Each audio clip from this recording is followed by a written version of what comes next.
Halo guys, perkenalkan nama saya Arta Bacawadewanti dan rekan saya. Perkenalkan, saya Yovia Putriskar Ayu. Perkenalkan, saya Deswita Cakranggraini. Di video ini kita akan membahas mengapa KCG sangat penting dalam dunia bisnis. Dengan mengambil contoh kasus Garuda Indonesia, kita akan melihat bagaimana lemahnya tata kelola bisa merusak reputasi dan mengancam kelangsungan perusahaan. Kasus ini menunjukkan bahwa tata kelola yang buruk tak hanya berdampak pada perusahaan itu sendiri, tetapi juga pada masyarakat dan juga negara. Mari kita mulai dengan memahami apa itu corporate governance dan mengapa hal ini penting untuk semua perusahaan, terutama perusahaan BUMN. Apa itu Corporate Governance atau GCG? Menurut Andayani dan Nuriantoro 2023, GCG atau Corporate Governance adalah sistem yang mengatur dan mengelola hubungan antara berbagai pihak yang terlibat dalam perusahaan seperti manajer, pemegang saham, karyawan, dan pemangku kepentingan lainnya. Penerapan GCG yang baik dapat mengurangi resiko manipulasi keuangan, penyalahgunaan wewenang, dan memastikan perusahaan berjalan sesuai dengan prinsip-prinsip yang berlaku dalam hukum dan etika bisnis.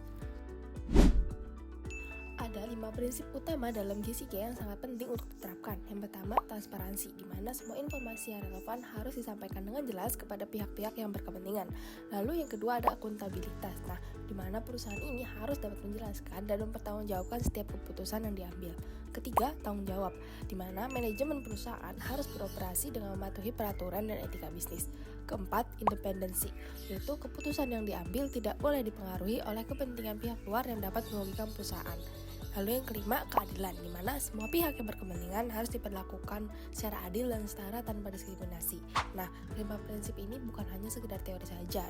Mereka ini adalah tameng untuk mencegah terjadinya penyalahgunaan wewenang, manipulasi, dan krisis kepercayaan.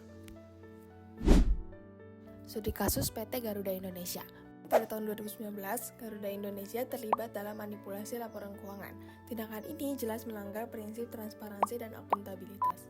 Kasus ini menunjukkan bagaimana kelemahan dalam penerapan GCG dapat merusak reputasi perusahaan dan mengakibatkan kerugian besar. Masalah yang dihadapi PT Garuda Indonesia. Kasus laporan keuangan PT Garuda Indonesia tahun 2018 mulai mencuat saat rapat umum pemegang saham atau RUPS. Ketika dua komisaris perusahaan yaitu Khairul Tanjung dan Doni Askaria menolak untuk membubuhkan tanda tangan pada laporan keuangan. Mereka menilai laporan tersebut tidak sejalan dengan ketentuan dalam pernyataan standar akuntansi keuangan atau PSAK. Penolakan tersebut kemudian menjadi pemicu dilakukannya penyelidikan lebih lanjut. Dalam laporan keuangan tahun 2018, PT Garuda Indonesia mencatat laba bersih sebesar 5.018.308 USD yang menunjukkan lonjakan drastis dibanding dengan kerugian sebesar 213.389.678 USD pada tahun sebelumnya 2017. Namun, hasil investigasi menunjukkan bahwa lonjakan laba ini berasal dari pengakuan pendapatan sebesar 278.810.155 USD yang terkait dengan kerjasama bersama PT Mahata Aeroteknologi atau MAT pada tanggal 31 Oktober 2018. Pendapatan tersebut dimasukkan sebagai pendapatan lain-lain meskipun hingga akhir 2018, Mahata belum melakukan pembayaran dan perjanjian kerjasama belum sepenuhnya diselesaikan. Manipulasi laporan keuangan ini menunjukkan pelanggaran prinsip transparansi karena informasi yang diberikan kepada publik tidak mencerminkan keadaan yang sebenarnya. Dari pengakuan pendapatan ini, PT Garuda Indonesia terbukti melanggar peraturan OJK dan Bapemkam akibat pengakuan pendapatan yang tidak sah, sehingga dikenai denda administratif sebesar 100 juta rupiah. Seluruh direksi juga didenda masing-masing 100 juta rupiah, serta dikenakan sanksi tanggung renteng bersama Dewan Komisaris sebesar 100 juta rupiah karena menandatangani laporan tahunan 2018 yang bermasalah. Manajemen PT Garuda mencerminkan ketidakberhasilan dalam menerapkan prinsip akuntabilitas karena mereka mengambil keputusan untuk mengakui pendapatan yang belum pasti dan tetap menandatangani laporan keuangan yang bermasalah. Kemudian pada tanggal 26 Juli 2019, Garuda Indonesia menggelar public expose terkait restatement laporan keuangan tahunan 2018 sebagai bentuk komitmen perusahaan untuk mematuhi seluruh keputusan yang telah ditetapkan. Dalam laporan keuangan yang telah direvisi tersebut, Garuda mencatat kerugian bersih sebesar 175,028 juta USD berbanding terbalik dengan laporan sebelumnya yang menunjukkan laba sebesar 5,018 juta USD. Peristiwa ini pun menarik perhatian luas dari kalangan regulator, auditor, hingga masyarakat umum.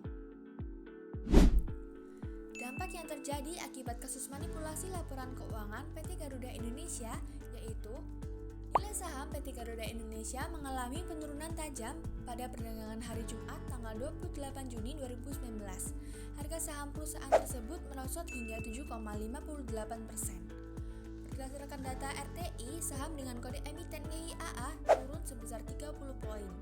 Ditutup pada level Rp366 per lembar saham pada akhir perdagangan sore setelah sebelumnya dibuka di posisi Rp400.000 per lembar saham pada pagi hari. Meskipun sempat berada di zona hijau di awal perdagangan, saham GIAA mulai turun tajam sejak pukul 9.30 WIB dan terus berada di zona merah hingga perdagangan ditutup. Sepanjang hari, saham ini diperdagangkan sebanyak 6.895 kali dengan total nilai transaksi mencapai 68,37 miliar rupiah. Penurunan tajam harga saham ini dipicu oleh sentimen negatif akibat sanksi yang dijatuhkan oleh Kementerian Keuangan, Otoritas Jasa Keuangan, dan Bursa Efek Indonesia. Dampak lanjutan dari kasus ini adalah dikenakannya sanksi administratif terhadap PT Garuda Indonesia oleh Otoritas Jasa Keuangan atau OJK.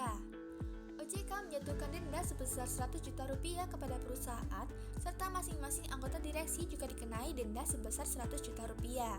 Selain itu, seluruh anggota direksi dan Dewan Komisaris yang turut menandatangani laporan tahunan 2018 diberikan sanksi tanggung renteng berupa denda sebesar 100 juta rupiah. OJK juga mewajibkan Garuda Indonesia untuk melakukan revisi dan menyusun ulang laporan keuangan per 31 Desember 2018 serta menggelar public expose untuk menyampaikan laporan keuangan yang telah diperbaiki paling lambat 14 hari setelah diterbitkannya surat sanksi. Dari kasus ini, kepercayaan investor dan publik terguncang, reputasi perusahaan tercoreng, dan investor mulai meragukan integritas manajemen Garuda Indonesia. Kasus ini adalah pelajaran penting bahwa kelalaian dalam menerapkan prinsip GCG bukan hanya merusak citra, tetapi juga dapat menghancurkan keberlangsungan bisnis. Rekomendasi dan solusi untuk perusahaan. Untuk mencegah terulangnya kasus seperti yang dialami Garuda Indonesia, perusahaan perlu menerapkan solusi yang berbasis pada prinsip Good Corporate Governance atau GCG dan Corporate Social Responsibility atau CSR. Dari sisi Good Corporate Governance, salah satu akar persoalan dalam kasus Garuda Indonesia adalah lemahnya kontrol internal serta tidak adanya sistem deteksi dini terhadap laporan keuangan. Oleh karena itu, perusahaan harus memperkuat pengawasan internal dengan membentuk unit audit yang independen dan aktif. Selain itu, perusahaan wajib menyediakan pendidikan etika bisnis secara berkala kepada seluruh jajaran manajerial dan karyawan untuk membentuk budaya organisasi yang berintegritas dan bertanggung jawab. Pendidikan ini tidak cukup hanya berupa penelitian formal, tetapi juga harus didukung oleh keteladanan manajemen puncak serta sistem penghargaan dan sanksi yang jelas terhadap pelanggaran etika. Sistem whistleblowing yang aman dan anonim juga sangat diperlukan untuk mendorong pelaporan pelanggaran sejak dini tanpa rasa takut dari pelapor. Seluruh upaya ini harus selalu mengacu pada 5 prinsip utama GCG agar tata kelola perusahaan berjalan efektif dan mampu mencegah penyimpangan yang merugikan semua pihak.